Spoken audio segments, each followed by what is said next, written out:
जय हिंद। आज जो है ज्योग्राफी का लेक्चर नंबर 4 है, जिसमें कि आज के टॉपिक में हम पढ़ेंगे ज्वार भाटा और जल मंडल के बारे में। ओके देन स्टार्ट करते हैं। देखिए ज्वार भाटा कहाँ किसे जाता है पहले वो समझ लीजिए।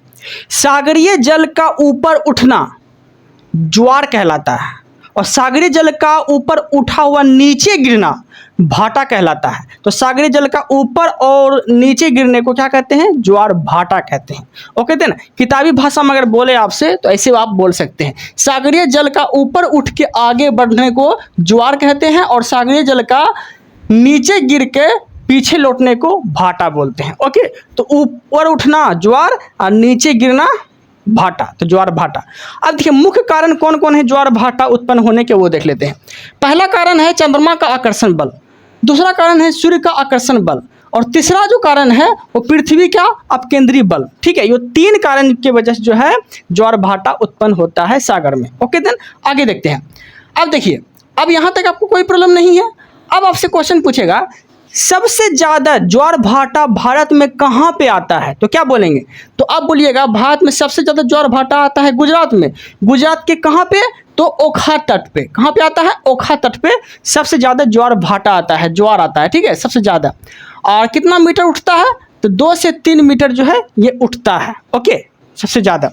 यहाँ तक कोई दिक्कत नहीं। अब आगे समझते हैं।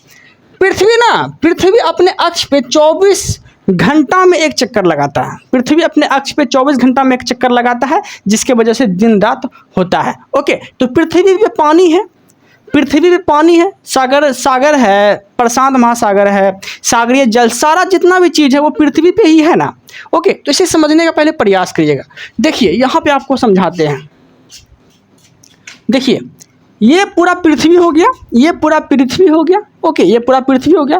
पृथ्वी के ऊपर क्या है? जल है। पृथ्वी के ऊपर जल है और ये जो हम ऐसे डोनोट किए ए से, ये उठा हुआ पानी है।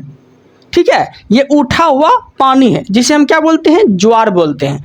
ओके, तो पहला रीजन क्या हो गया कि ज्वार उठा हुआ। पहला रीजन किसके वजह से जो है ज्वार उत्पन्न हो सकता है? तो पहला रीजन हो गया चंद्रमा की वजह से। ओके, यहाँ तक कोई दिक्कत नहीं है। दूसरा देखिए बी पॉइंट, मतलब कि बी पॉइंट हम नोटिस किए हैं, जैसे कि एक पॉइंट ये हो गया, एक पॉइंट ये हो गया। ओके, और दूसरा पॉइंट पे अगर ज्वार भाटा अगर आता है, बी पॉइंट पे अगर ज्वार भाटा आता है तो पृथ्वी के अपकेंद्री बल के कारण होता है। पृथ्वी के अपकेंद्री बल के कारण ये ज्वार भाटा उत्पन्न होता है। ठीक है, यहाँ तक कोई दिक्कत नहीं है। अब देखिए पृथ्वी पर एक दिन में जो 2 बार ज्वार आता है, पृथ्वी पर ना एक दिन में 2 बार ज्वार आता है। ठीक है, कैसे? तो समझते हैं ध्यान से। ओके, 2 बार ज्वार आता है। अब देखिए कुछ अपवाद में भी है, कुछ अपवाद में भी जगह है। ठीक है, जहाँ पे इंग्लैंड है, कुछ अपवाद में एक ऐसा जगह है जिसका नाम है इंग्लैंड के साउथ थम्पटन में यहाँ पे ना 4 बार ज्वार आता है। ठीक है, लेकिन ये अपवाद में है, तो ये चीज़ याद रखिएगा। अब देखिए आपसे क्वेश्चन कैसे पूछेगा। ओके, जैसे कि ज्वार भाटा जैसे ए बिंदु से उठा ना, ज्वार भाटा अगर ए बिंदु से उठा तो वही बिंदु पे फिर से अगर उठेगा ना तो कितना टाइम लेगा? ज्वार भाटा जहाँ से उठा है फिर से अगर वहीं से अगर ज्वार उठेगा तो कितना टाइम लेगा? ठीक है, तो कितना टाइम लेगा? तो टोटल जो टाइम लेगा वो 24 घंटा 52 मिनट जो है टोटल टाइम लेगा। टोटल टाइम कितना लेगा? 24 घंटा 52 मिनट टोटल टाइम लेगा। यहाँ से समझने का प्रयास करिएगा। देखिए ये पूरा पृथ्वी हो गया, ये पूरा पृथ्वी हो गया। पृथ्वी के ऊपर ऊपर जो है ये जल हो गया। ठीक है, अगर पृथ्वी का जल यहाँ पे उठा हुआ है ना, यहाँ पे ज्वार आया, मान ले ए पॉइंट पे ज्वार आया, तो फिर से ये एक ही पॉइंट पे ज्वार उत्पन्न होने के लिए उसको कितना टाइम लगेगा? फिर से तो 24 घंटा 52 मिनट टाइम लगेगा। 24 घंटा 52 मिनट टाइम लगेगा। ओके देन यहाँ तक कोई दिक्कत नहीं है। देखिए यहाँ पे लिखे हैं। अब देखिए ए और बी के बीच में कितना टाइम लगेगा? तो यहाँ समझिए, मान ले यहाँ से उठा, मान ले ज्वार जो है यहाँ से उठा। अब यहाँ पे अगर उठाना है इसको, यहाँ पे अगर उठेगा ज्वार भाटा बी पॉइंट पे, ठीक है, तो उसमें कितना टाइम लग जाएगा? ठीक है, मतलब ए से बी तक जाने में कितना टाइम लगेगा? तो 12 घंटा 26 मिनट का टाइम लेगा। 12 घंटा 26 मिनट का टाइम लेगा। अगर एक जगह ज्वार भाटा उत्पन्न हुआ और दूसरा जगह बाद में अगर उठेगा पहला एक जगह उठ गया है ए पॉइंट पे, अब जो है बी पॉइंट पे अगर उठेगा तो वहाँ पे आप आधा टाइम कर दीजिएगा, ठीक है। 24 को 12 घंटा कर देना है और 52 को 26 मिनट कर देना है। तो ए पॉइंट पे उठा, ए पॉइंट पे अगर ज्वार उठा, ठीक है, तो बी पॉइंट में उठने के लिए कितना टाइम लगेगा, तो 12 घंटा 26 मिनट टाइम लगेगा। यहाँ तक कोई दिक्कत नहीं है। और ए पॉइंट पे उठा, अब फिर से एक ही पॉइंट पे अगर उठेगा ज्वार तो इसमें कितना टाइम लगेगा, तो 24 घंटा 52 मिनट का टाइम लगेगा। यहाँ तक कोई दिक्कत नहीं है। अब समझिए, अब देखिए यहाँ पे देखिए, भाटा से भाटा अगर उठा, ठीक है, भाटा से भाटा में कितना टाइम लगता है, तो ऊपर देखिए, ऊपर हो गया भाटा, नीचे हो गया भाटा। भाटा से अगर भाटा उठेगा ना तो इसमें कितना टाइम लगेगा, भाटा से अगर भाटा उठेगा तो इसमें कितना टाइम लगेगा, तो इसमें जो टाइम लगेगा इसमें 12 घंटा 26 मिनट ही लगेगा, 12 घंटा 26 मिनट का ही टाइम लगेगा। क्यों? क्योंकि अगर ज्वार यहाँ से लेके यहाँ तक उठा तो 12 घंटा 26 मिनट लगा था। अब भाटा अगर यहाँ से यहाँ तक उठा तो भी 12 घंटा 26 मिनट का ही टाइम लगेगा। ओके देन, लेकिन एक क्वेश्चन आपसे और पूछेगा, एक ज्वार से दूसरा ज्वार के बीच गैप कितना होना चाहिए। आप समझिए, मान लीजिए कि ये हो गया ज्वार, एक पॉइंट क्या हो गया, ज्वार हो गया। अब ज्वार से भाटा, ज्वार से भाटा उठने में, ज्वार से भाटा जाने में कितना टाइम लगेगा, कितना गैप लगेगा, ठीक है। ज्वार से भाटा मतलब के कहने का अर्थ है उठा हुआ पानी को ज्वार बोलते हैं और बैठ गया अगर फिर से तो भाटा बोलते हैं। तो ज्वार उठा, अब भाटा, ज्वार से भाटा उत्पन्न होने में कितना गैप लेगा, तो 24 को 4 से भागा दे दीजिएगा। जैसे कि पूरा कितना लगता था, एक ज्वार भाटा से फिर से ज्वार भाटा वही पॉइंट पर उठने में 24 घंटा 52 मिनट का टाइम लेता था ना, लेकिन अब जो है एक ज्वार से भाटा तक जाने में कितना टाइम लगेगा। देखिए, एक ज्वार से भाटा तक जाने में कितना टाइम लगेगा, तो इसमें आपको क्या करना है, 4 से भागा दे देना है, ठीक है। कैसे 4 से भागा दे देना है, तो देखिए यहाँ से हम करके दिखाए हैं, ठीक है। मान ले 24 घंटा 52 मिनट, ठीक है, 24 घंटा 52 मिनट।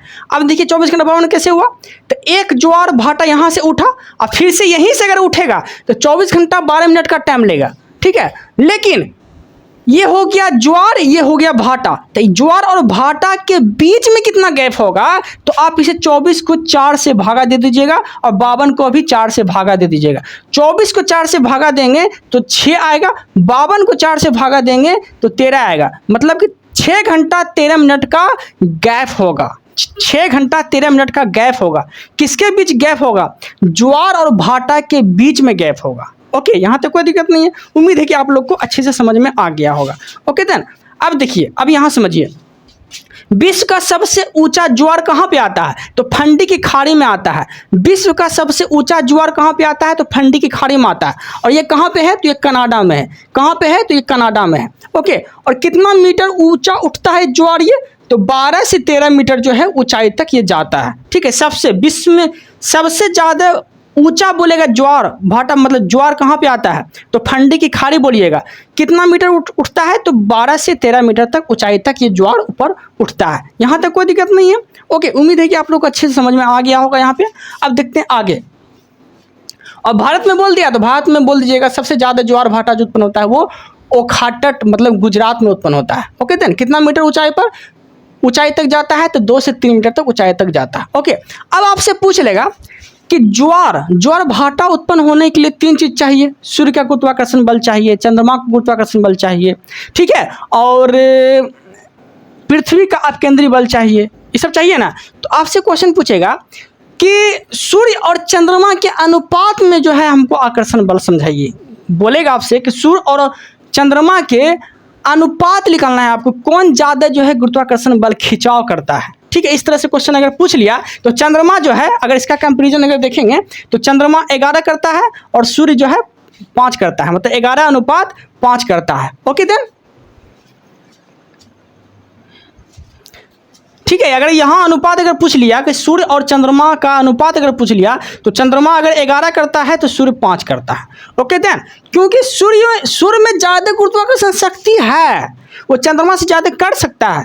लेकिन यहाँ इंपॉर्टेंट ये है कि नज़दीक कौन है, तो नज़दीक तो कौन है, नज़दीक चंद्रमा है। तो चंद्रमा ज़्यादा गुरुत्वाकर्षण मतलब खिंचाव कर देता है, और सूर्य जो है बहुत दूर है तो वो कम करता है। ओके देन, यहाँ तक कोई दिक्कत नहीं है। अब देखिए, अब हम आगे देखने वाले हैं। अब देखिए यहाँ समझने का प्रयास करिएगा। ओके, निम्न ज्वार अगर बोल दिया आपसे कि निम्न ज्वार कब आता है, तो निम्न ज्वार कब आता है, जब जो है तीनों समकोण पे हो, तीनों समकोण पे हो, चंद्रमा यहाँ हो, अर्थ मतलब पृथ्वी यहाँ हो और सूर्य यहाँ हो, जब तीनों समकोण पे होगा तब जाके निम्न ज्वार भाटा उत्पन्न होगा, निम्न ज्वार आएगा। ओके, यहाँ तक कोई दिक्कत नहीं है। अब देखिए, अब ज़्यादा अगर पूछ लिया, तब ज़्यादा अगर पूछ लिया, ठीक है, कि सबसे ज़्यादा ज्वार भाटा कब आएगा, जब चंद्रमा, सूर्य और पृथ्वी तीनों एक ही दिशा में हो, तब जो है ज़्यादा ज्वार भाटा उत्पन्न होने की संभावना बढ़ जाती है। और निम्न कब होगा, जब समकोण पे हो, तब निम्न ज्वार भाटा आएगा। और ज़्यादा कब आएगा, जब तीनों एक ही दिशा में हो, 1 2 3 इस तरह से, चंद्रमा, सूर्य, पृथ्वी इस तरह से तीनों एक ही दिशा में रहेगा, तब ज़्यादा ज्वार भाटा उत्पन्न होने का कारण है। तो उम्मीद है कि आप लोग को जो है ज्वार भाटा में कोई प्रॉब्लम नहीं हुआ होगा। ओके, अब जो हम देखने वाले हैं वो हम देखने वाले हैं जलमंडल के बारे में। ओके, तो जलमंडल को समझने का आप प्रयास करिएगा। ओके, जलमंडल कहते किसको हैं, तो जलमंडल का मतलब ये होता है सागर और महासागर। ठीक है, जलमंडल का मतलब ये होता है सागर और महासागर, मुझे इसे पढ़ना है। ओके, अब देखते हैं आगे।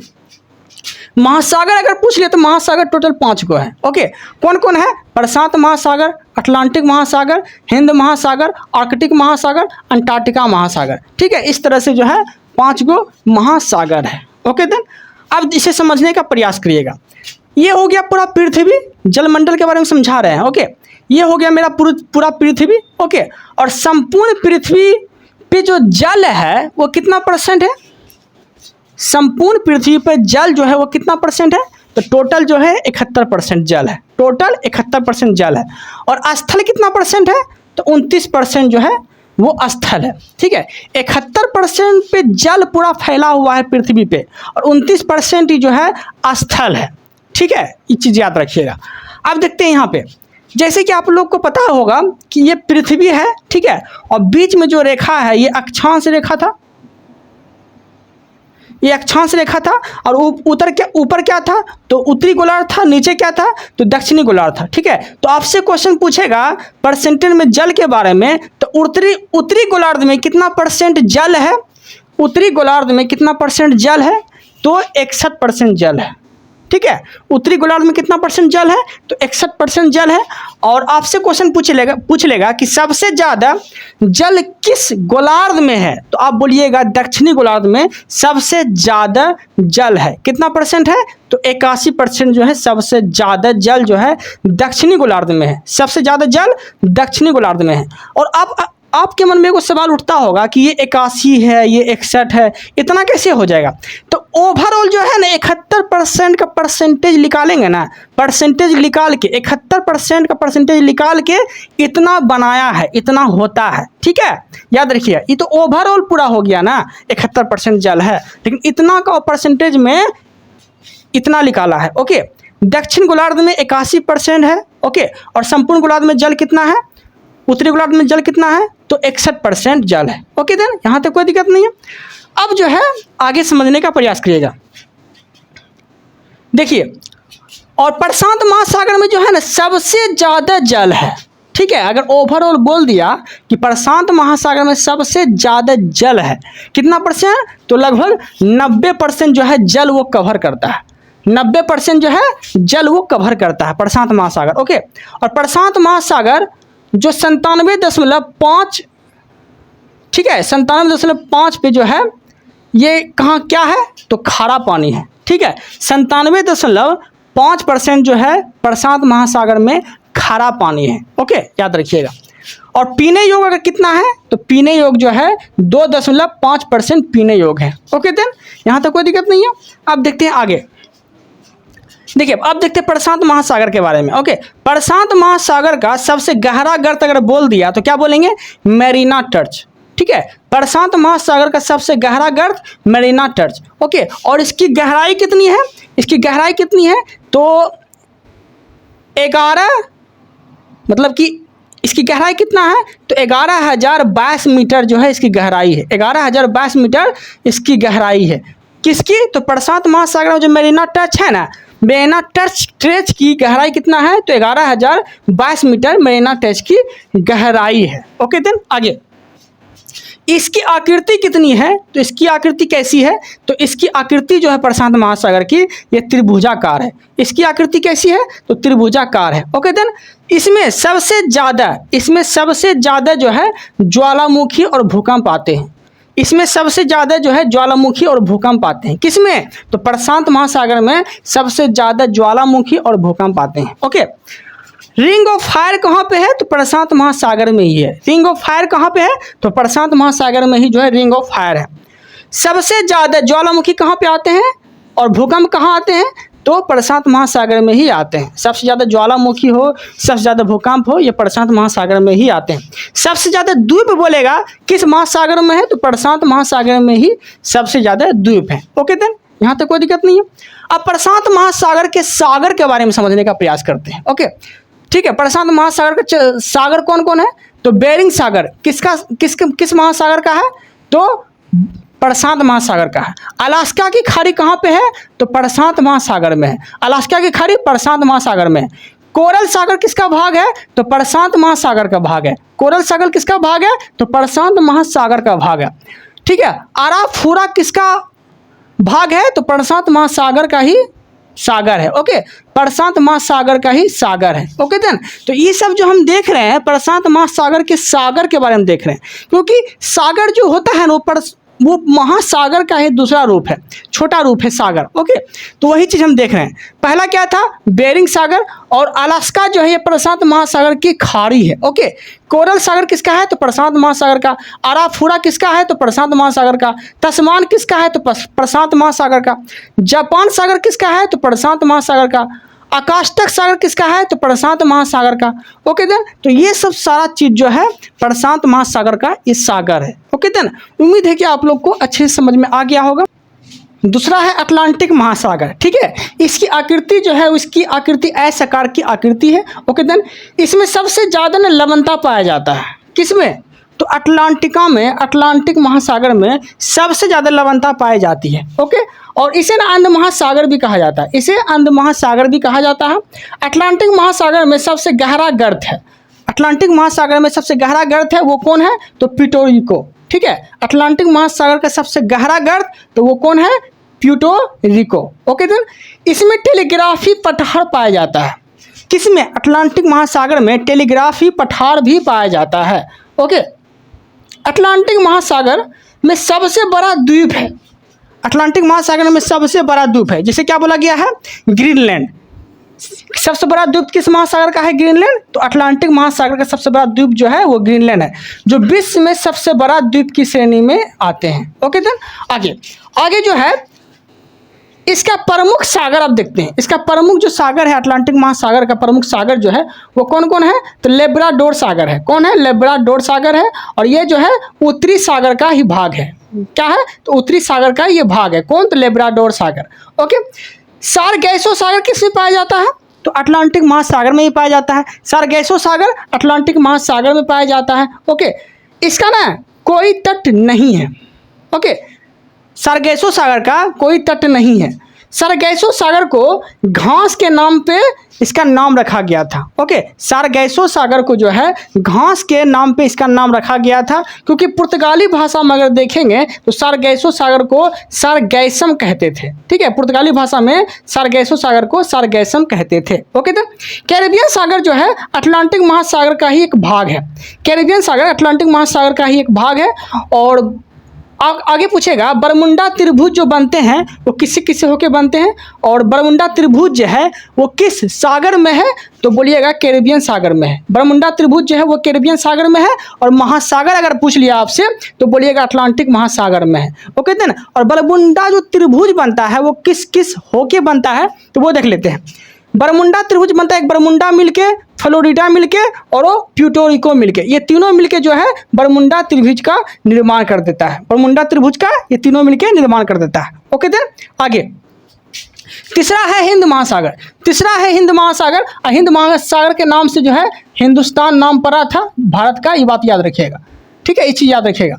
और हिंद महासागर इसे ना रत्नाकर नाम से भी जाना जाता है। हिंद महासागर को रत्नाकर नाम से भी जाना जाता है।